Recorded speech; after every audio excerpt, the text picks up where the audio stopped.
Hello everyone, and welcome to Channel 18 News. I'm Don Julian. Well, this Friday is a special one for me. 14 years ago, I worked my first day at KSST.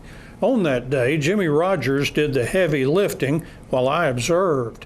I remember Rogers interviewing City Manager Mark Maxwell at Cooper Lake, which was again full for the first time in several months.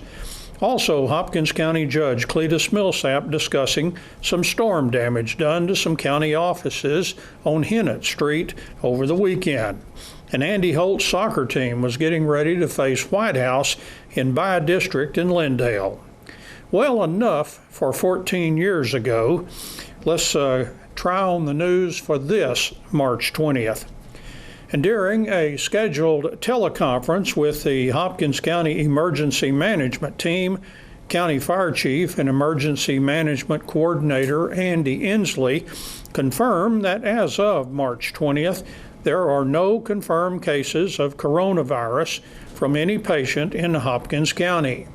Hopkins County Judge Robert Newsom encouraged citizens to think about different ways to contact nursing home residents, as all visitors to nursing homes are restricted at this time. The judge said a phone call could make someone's day, as even the residents of these nursing homes are staying away from each other. Hopkins County EMS Director Brent Smith noted that they have seen an uptick in calls related to COVID-19 symptoms, but he also said that call volume overall was way down due to less people moving around. The EMS workers are following newly established protocols as they diagnose patients with similar symptoms to COVID-19. Any patient that has mild symptoms will be asked to self-isolate at home and contact their medical professional to determine if testing is needed. Excuse me. Hopkins County EMS does not take samples or facilitate testing for COVID-19. If paramedics encounter a patient with coronavirus symptoms and the patient is in immediate distress, the patient will be transported to Christus Mother Frances Hospital, Sulphur Springs, but will then follow an updated protocol to assure isolation from other patients and minimize contact with healthcare professionals. As the state-mandated distancing guidelines come into effect, all lobbies of City of Sulphur Springs facilities are now closed. The city residents are encouraged to pay their water bills online or by using the kiosk in front of the water department. Most county offices remain open at this time, but citizens are encouraged to do their business with the county in different ways. Vehicle registration and other Department of Motor Vehicle business has been postponed and penalties waived for a 60-day period at this time. And vehicle titling and handicap parking placard renewals also fall under this 60-day waiver.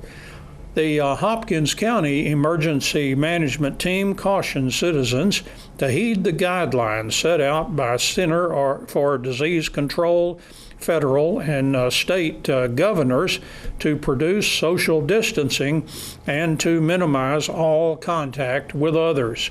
The mandated ban on social gatherings of 10 or more is still in effect until April 3rd and could be extended at any time. And Thursday, Texas Governor Greg Abbott announced that he is shutting down gyms, bars, and restaurant dining rooms in the state. Now, many local restaurants are offering curbside pickup of orders called in to them.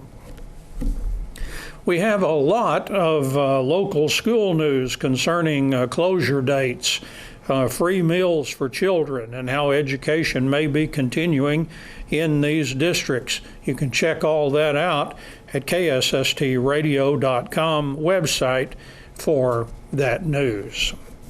And in sports, on Thursday, the University Interscholastic League, or UIL, announced that they are extending their suspension of all UIL activities until May 4th due to the outbreak of coronavirus in Texas.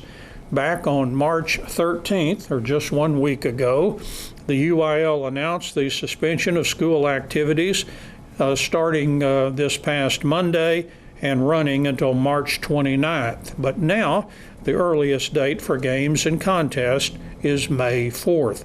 In Thursday's announcement, UIL said the suspension included all contests, practices, rehearsals, and workouts. The UIL said prior to the May 4th date, the UIL will allow its member schools a reasonable acclimatization period for rehearsals and practices to occur.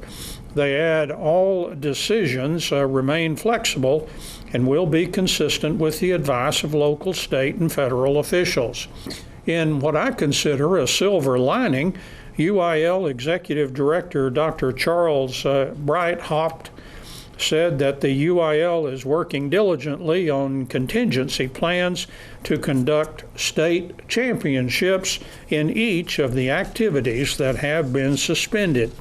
He added, while the immediate future is unclear, the UIL is committed to providing these much desired activities to all Texas students and will prepare for all possible outcomes, including extended school closures. The UIL news release said the UIL will continue to provide timely, ongoing updates and is reassessing this ever-changing situation daily. That's Channel 18 TV News. I'm Don Julian. Thank you for joining me, and so long, everybody.